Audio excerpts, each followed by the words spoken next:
I mean, he's so blatantly stupid.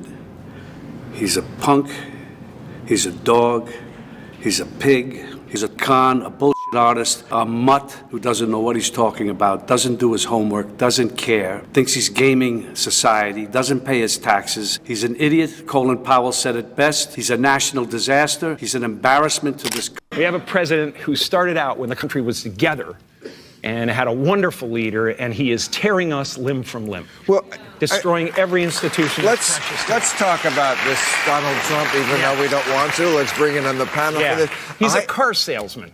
He's a used car salesman. Absolutely. And he's, you know, he didn't make America great again, but he did turn back the. Robert De Niro and Jim Carrey didn't just roast Trump, they annihilated him.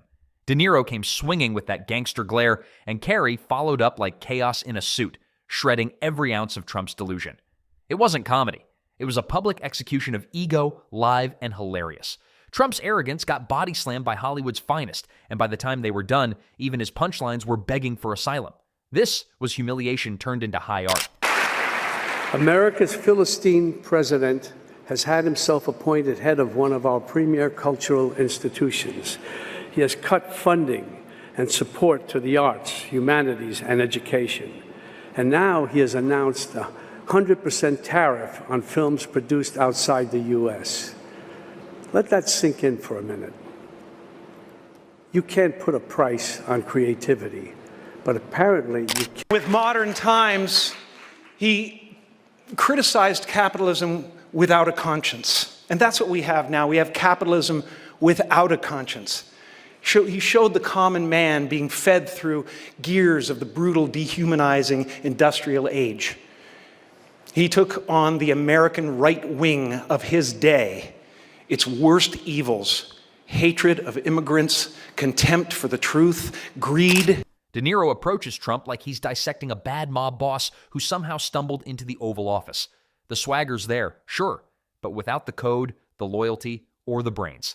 He looks at the current president of the United States and sees a man running the country the same way he runs his brand, loudly, carelessly, and with more ego than plan. De Niro doesn't need punchlines. The absurdity does the talking. These guys are the true heroes. They stood and put their lives on the line for these lowlives, for Trump. They lied under oath. Right. Who lied under oath? What are you telling me? Those two traitors behind you. Excuse me? Those two traitors behind you. They lied under oath? That's right. What are you saying? They're traitors. They're traitors. You gotta, I don't even know how to deal with you, my friend. He paints Trump as a man who mistook the American flag for a personal logo, a leader who governs by mood swings and tweets. His delivery is cold, clipped, and surgical. He doesn't mock the man so much as he exposes the rot. Every decision, every headline, every rally feels less like leadership and more like a crime scene where subtlety died. De Niro doesn't laugh. He observes, and that's what hurts. He calls out the theater of it all, the constant need for applause, the obsession with loyalty oaths, the fake toughness hiding fragile pride. Trump's presidency, in De Niro's world, plays like a bad sequel, over budget, underwritten, and impossible to take seriously. I mean, he's so blatantly stupid.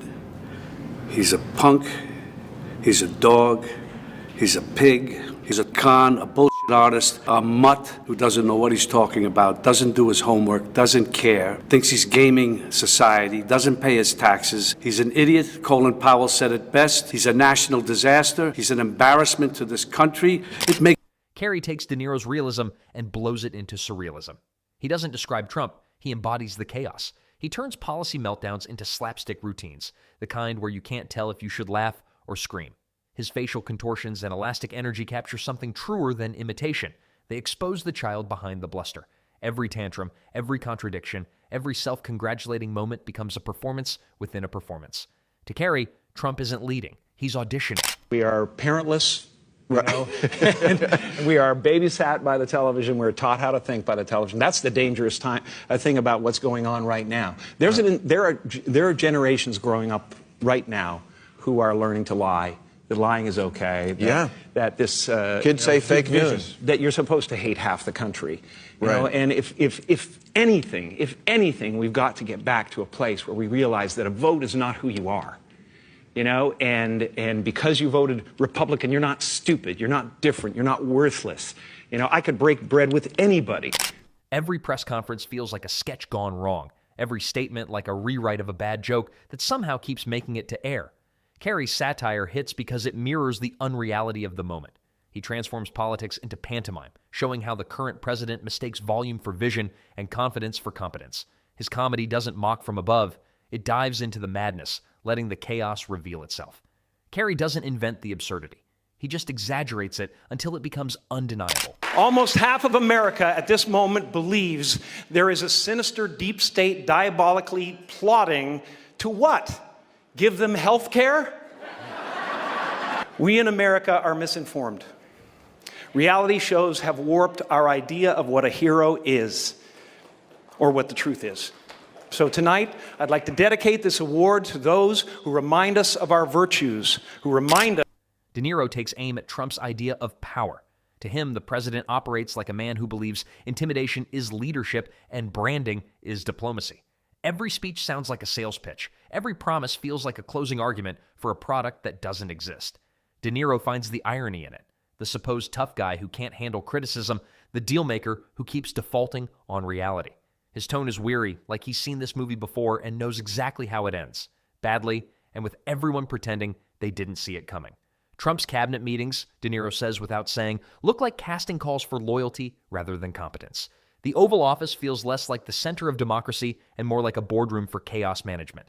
De Niro mocks not with volume, but with restraint, turning disgust into art. He reminds the audience that history doesn't repeat itself. It mocks those who ignore it. You have compared the Trump family to a gangster family, which is something coming from you. What do you mean? They are. Well, because he thinks he's a gangster. He does everything like a gangster. I don't think that gangsters in that world would think much of him, because where De Niro glares, Carrey explodes. He takes Trump's speeches and reenacts them like interpretive dance. Arms flailing, face morphing, logic melting. His parody transcends comedy. It becomes exorcism. He paints the madness of the moment with strokes of mania, policy as performance, crisis as content, leadership as meme. Carrey's genius lies in how he turns Trump's own tactics against him. Exaggeration meets exaggeration. Absurdity meets its mirror. Every frame of Carrey's mockery is a reminder that this presidency doesn't need writers. It writes itself daily in headlines too unbelievable for fiction. He laughs not to amuse, but to purge. De Niro digs into Trump's obsession with loyalty, that strange mafia-like mentality that treats disagreement as betrayal. He sees it for what it is, a symptom of insecurity wrapped in bravado. Trump's demand for devotion, his endless feuds, his public tantrums, they all read like scenes from a man desperate to control the narrative because he's terrified of losing the spotlight. De Niro doesn't scream. He dismantles. His calm fury makes the satire burn slow. He talks about how a country built on institutions now runs on impulse, how every scandal feels less shocking because chaos has become the norm. It's so frightening and scary, and he's dangerous. We got to get rid of him. It's almost like he wants to do the most horrible things that he can think of in order to get a rise out of us. I don't know what it is, but he's been doing it, and it's scary. In De Niro's voice, the critique feels ancestral. A veteran actor watching The Republic turn into a bad improv act. He doesn't call Trump dangerous because of power. He calls him dangerous because of indifference. It's not malice. It's ego. And ego, in De Niro's world, is the deadliest script of all. Carrey answers that stillness with frenzy. He turns Trump's ego into a living creature, a balloon animal of self-importance that keeps inflating until it bursts. His performances show the absurd beauty of excess, how one man's need for attention can devour everything around him. He paints his face not as satire, but as prophecy. Every distorted grin, every frozen gesture, every hollow stare, a reflection of a nation trapped in its own reflection. Carrey's genius is that he finds comedy where others find fatigue. He treats Trumpism not as ideology, but as theater, where truth is optional and applause is currency. His humor lands because it feels cathartic, like laughter after a nightmare that still lingers in daylight. De Niro strips away the spectacle and goes for the spine. He points out how the presidency under Trump has become less about policy and more about performance metrics. Polls, ratings, optics, applause. It's government as entertainment, and De Niro sees the tragedy in it. He recalls the old school leaders, flawed, yes, but grounded. Trump, by contrast, acts like a man who thinks the Constitution is a brand manual. Do you really worry that if he were to win again, and I'm not saying this like it's such a far-fetched notion, if he were to win again, that he would not give up power? You know he won't. You know he won't. He even said it. He's never going to give it up. And anybody who deludes themselves in thinking that he is. Carrey doesn't joke. He testifies. His disgust carries weight because it's rooted in realism. He highlights how the president's decisions ripple outward, not as leadership, but as shockwaves of distraction. The economy bends to impulse, diplomacy bows to tweets, and the world watches as America learns to live inside its own punchline. De Niro doesn't laugh. He sighs, the sound of a man watching history repeat itself as farce. Carrey spins that farce into pure theater. He acts out the chaos as if it's a tragicomedy unfolding in real time. His portrayals blur the line between parody and possession. He becomes the embodiment of the American circus. When Trump speaks, Carrey's body twists into satire. When Trump boasts, Carrey's grin fractures into madness. He paints Trump's presidency as the longest-running sketch in television history. Only the joke stopped landing seasons ago, yet the performer refuses to leave the stage. De Niro goes deeper into the psychology of the act.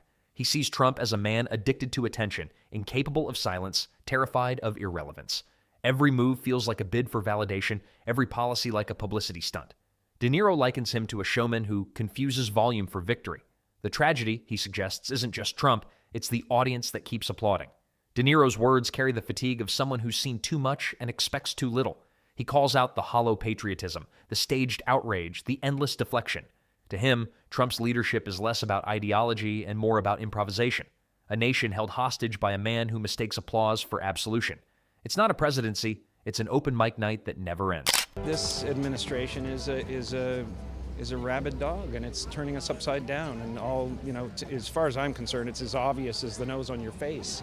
But people have made these elections and politics in general who they are, and it's not who you are. You can make a bad decision about a candidate. It's not who you are. It doesn't mean you're. Carrey turns that diagnosis into delirium. He paints it, literally and metaphorically, as chaos on canvas. His art becomes protest, his humor becomes rebellion. Each caricature of Trump isn't mockery, it's reflection. He exaggerates the smirk, the gestures, the performative bravado until they collapse under their own absurdity. Carrey shows what De Niro implies, that the power of satire lies not in cruelty, but in clarity. His manic energy becomes truth-telling through distortion. In his hands, Trump's America becomes a carnival mirror, every reflection more distorted, yet somehow more accurate. He transforms laughter into revelation, proving that sometimes the only way to expose madness is to perform it. De Niro brings it home with quiet devastation. He reminds the audience that beneath all the noise lies a country divided not by ideology, but by exhaustion. Trump's endless showmanship has turned politics into performance art and truth into negotiable fiction. His final note is simple. He imagines the end of the show. The stage lights dimming, the crowed Niro brings it home with quiet devastation, the kind that doesn't shout or sneer, but cuts deeper through restraint. His voice carries the weight of someone who's seen the script too many times. Different actors, same downfall. He reminds the audience that beneath all the noise and spectacle lies a nation split not by conviction, but by exhaustion. The people aren't just divided, they're drained. The fatigue is visible in every argument that feels rehearsed, every debate that ends where it began. Trump's presidency, De Niro suggests, hasn't merely polarized, it's anesthetized. The constant uproar has numbed outrage itself. Every scandal, every contradiction, every self-inflicted crisis arrives louder but lands softer because disbelief has become routine. Kathy Griffin just got herself in a hell of a lot. To De Niro, that's the real tragedy. The country isn't watching in shock anymore, it's watching on autopilot. Trump's endless showmanship has turned politics into performance art, governance as theater, leadership as spectacle. Truth, once sacred, now feels negotiable, flexible, subject to editing. Facts compete with feelings, and the loudest version wins. De Niro's critique isn't fiery. It's weary. He speaks like a man who's not angry at the chaos, but heartbroken by what it's replaced: reason, decency, and the quiet dignity of seriousness.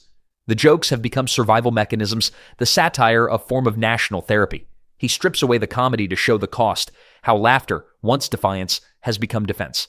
The normalization of absurdity, he warns, is how democracies die. Not with tyranny, but with irony. Accountability has eroded under applause. Scandal fatigue has become a political strategy. I love this city. I don't want to destroy it. Donald Trump wants to destroy not only the city, but the country, and eventually he could destroy the world. I owe this city a lot.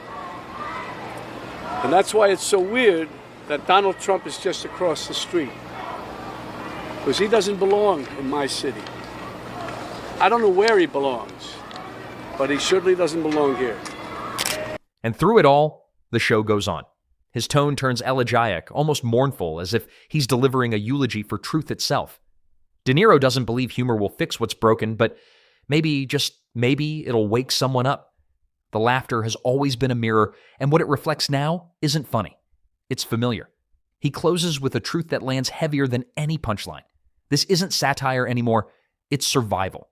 The absurdity has outlived the irony.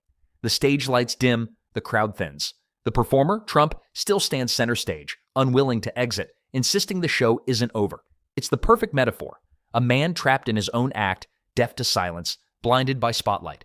Carrey's laughter fades into something softer, reflective, a kind of empathy, but not for the subject. His compassion lies with the audience still clapping out of habit, too afraid to admit the show ended long ago. His satire becomes a gentle warning about the danger of mistaking chaos for charisma, entertainment for leadership.